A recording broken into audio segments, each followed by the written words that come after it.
This is your daily briefing. You're most welcome to it. Question of the day. Why is it that Enic apologists all sound the same? They all have that sniffy tone, condescending lot they really, really are. No better example in the last 24 hours than Jamie Weir of Sky Sports.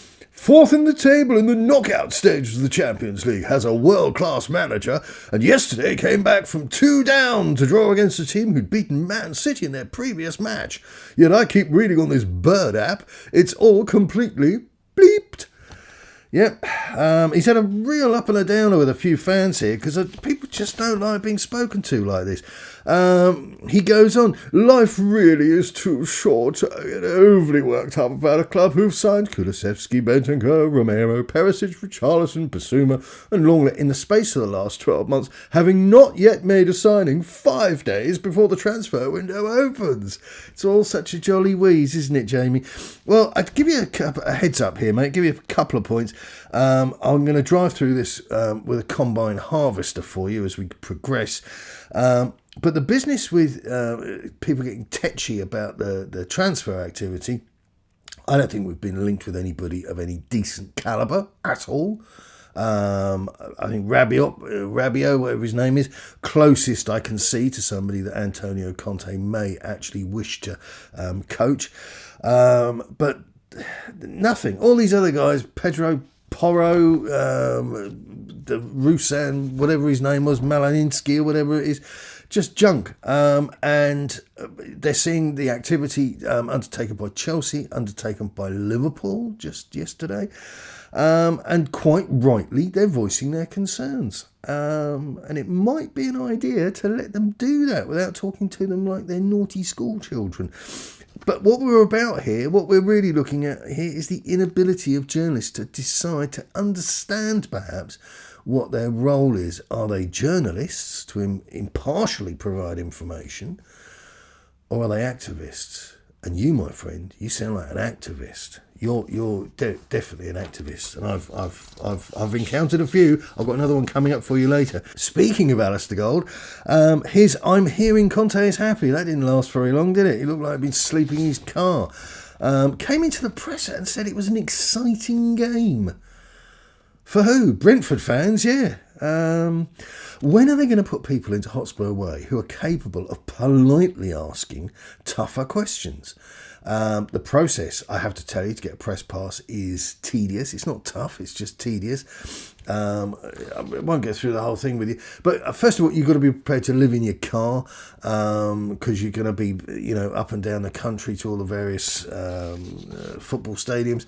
But you've got to submit. And, this is the thing that killed it for me. Even if I was living a different life and that appealed to me.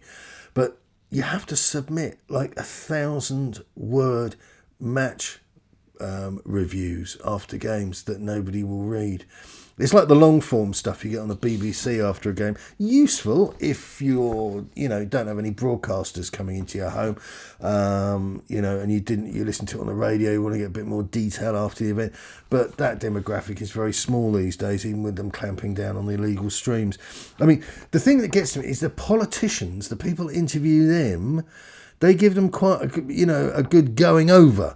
But football clubs, especially this football club, there's just a lack of quality in the room, because you don't need to be rude, you don't need to be insulting, but you can certainly frame and pose questions to people that gets information out of them or reveals them as not wanting to talk about it.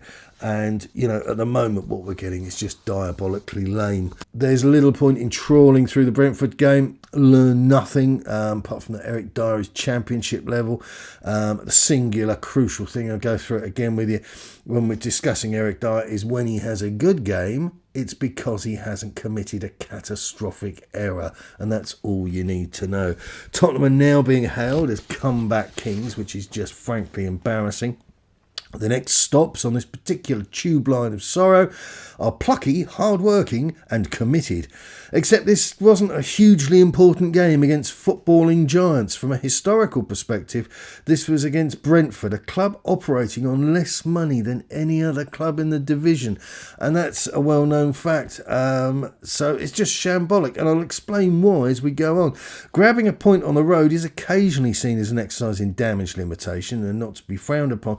A fair enough deal. But this game told us all about Antonio Conte's situation at Spurs, and it really was revealing.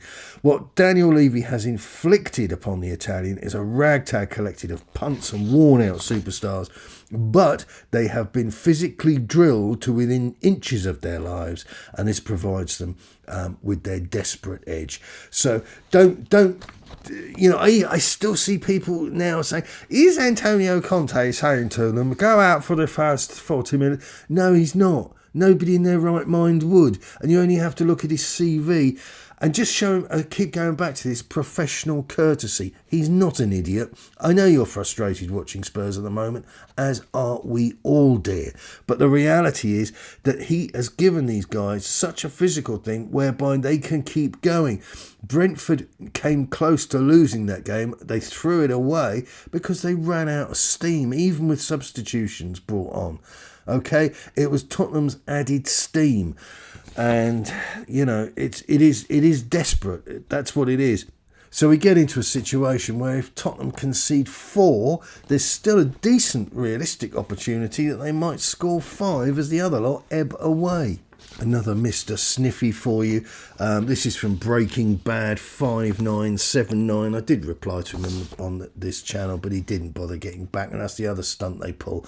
Very unlike Jamie Weir wading in on people, calling people 12-year-olds because they're pointing out truths. Not my truths, just facts, just absolute solid facts. But anyway, this guy, Breaking Bad 5979. Wait until after the window. Until then, endless moaning means nothing. Just because we haven't shown clear intention in the market based on press conferences doesn't mean we won't be in the market. Well, you're not even listening, are you? Not to me, ignore me, but you're not listening to Tony. Tony's told us that he's got limited funds for limited players. That's what people aren't happy about. That's not toxic positivity. For sure, there's lots of work to do. Yeah, there's lots of work to do, mate, because the club has been run into the floor by a bean-counting overlord of madness. This is the situation we're in. And you're acting like this has only come about in the last fortnight. We've been sat through 20-odd years of this nonsense.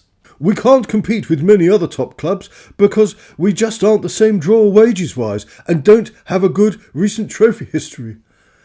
People like you can't even speak properly. I mean, we can't compete with other top clubs because we just don't have the same draw wages-wise because we funnel it, we plaster it, we pummel it all into infrastructure. There isn't anything left to pay for wages. That's why nobody gets good money at Spurs, why you can't go out and just pick up somebody who's the right fit, because you get to 100 grand a week and you get a nosebleed. We don't have a good recent trophy history. Honestly, I feel sorry for you. You make me angry, but that's not the point. I actually feel genuinely sorry for you. We don't have a decent history of trophies in the last 20 years because of the model that the club is pursuing. It's as simple as that. Speculation over Antonio Conte's Tottenham contractual situation will run and run. That's my view. My prediction is that we won't get a definitive answer from the Italian until after the season's end. So that's after the season's end. Nothing to do with this January. Pondering the possible benefits of the January window and the influence it might have is surely the dream work of a child. Yes, in a parallel universe, Spurs could replicate the successes of last winter and bring in 2 decent players that can do an immediate job and generate an excitement about the place. However, if one looks across the last decade or more, our New Year business is ordinarily unremarkable. Add to the equation that Fabio Paratici is currently operating in the shadow of legal action from the Italian courts, and things don't look much better. It's far more likely that Antonio Conte will pin his decision upon the activity of a window that traditionally offers bigger budgets and the involvement of most other clubs. Don't forget, it's all very well you wandering around wanting to buy somebody, you have to find somebody who's actually willing to sell. And I've got to tell you, the real issue here, and it carries more than a little bit of an echo of the unstoppable force versus the immovable object, is where the punt purchasing Levy and the ambitious to win silverware Conte might meet in the middle. Is a meeting of minds even feasible? It's clear that the likes of Jed Spence and Papa Sarr are not the players that Conte's looking for, and that's take 4 because I kept on calling him Papa Smurf. With any luck, we're heading towards a bend or break situation, and it's my view, my prediction, that Levy has no choice but to guarantee this serial winner at least a few of the players that he needs in the summer. Should our beloved chairman prove intransigent in this respect and refuse to bend, then the situation will produce an inevitable break. And this means back to the world of darkness, back to that moment in time where Mourinho left and it took him 70 odd days to recruit one of the dullest managers we've ever had. Not a bad person, but just symptomatic of where Spurs are. And that is what is facing Levy if he doesn't do the right thing. That's it for now. Good luck. Keep it Tottenham.